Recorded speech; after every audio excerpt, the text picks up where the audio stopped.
Initiative. It's a wonderful initiative.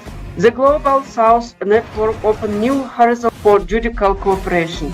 Global South Network provide a platform for meaningful dialogue and collaboration, fostering efforts to build a more equitable and resilient legal landscape. GSN network continues to expand areas of activity, further strengthening its impact and reach. The universal concept of justice compels us to join our efforts, and this is, I believe, the forum for promoting the same goal. Well deserved for the hectic activity you have made.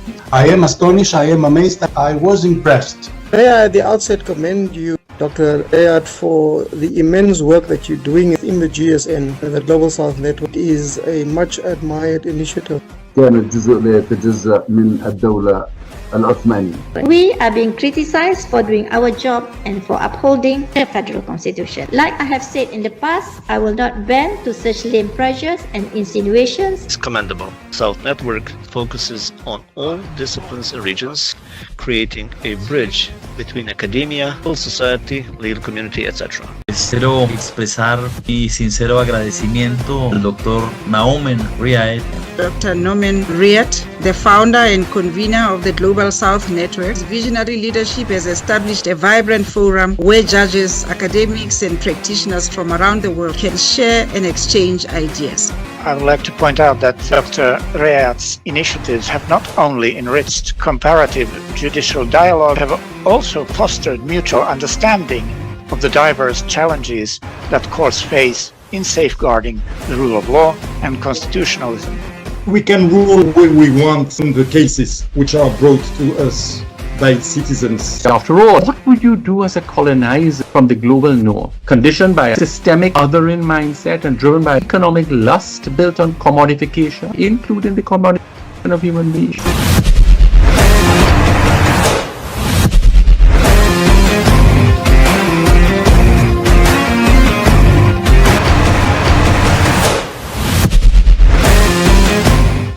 So given Hungary's experience in integrating aspects of common law reasoning into its civil law tradition, what lesson do you think might be of most relevant to judiciaries in the global south, especially those, I think it is very much similar to recent developments in many European countries as well. So especially those grappling with questions of institutional legitimacy, resource constraints, or limited access to judicial precedent.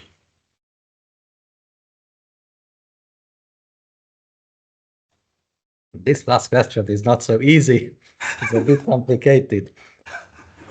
I think that if I look back to my personal experience, I think that it was not very, very useful when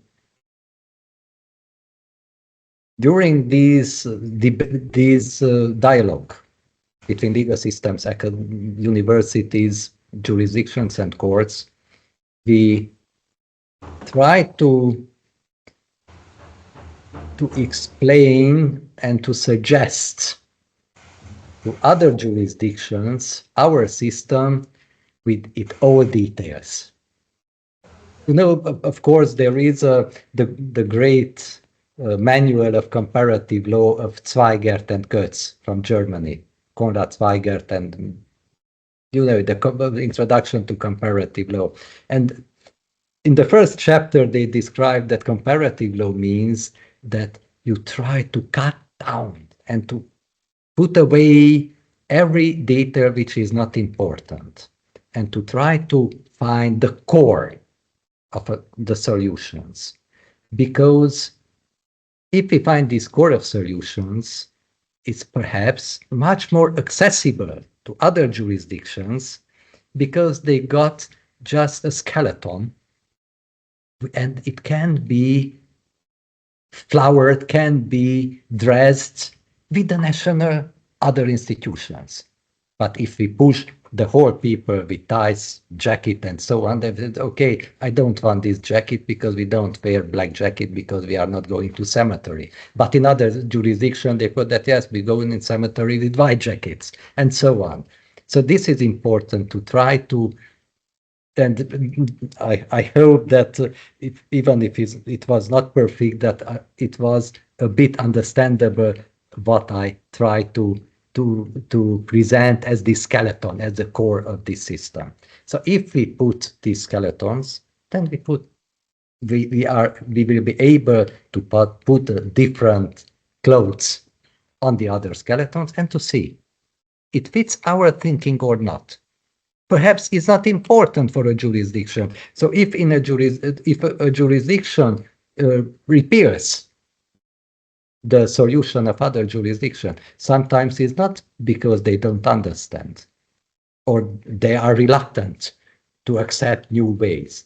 Perhaps it's simply not important. So as a last explication, this limited precedent system came from the suggestion of the Venice Commission to another country, not Hungary. It was always the problem, and that country elevated this question that, okay, we have the Supreme Court, but the lower instance courts do not want to follow the interpretations. And the case is going back and back and back, the same case again. What can we do?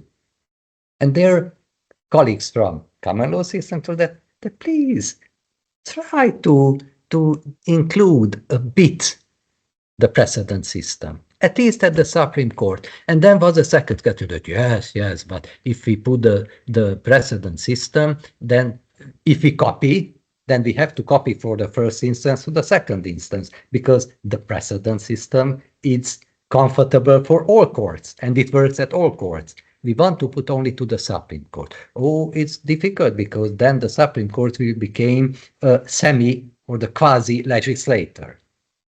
And then was the suggestion that, yes, please, let the lower instance courts to dissent, to give another interpretations with detailed reasoning.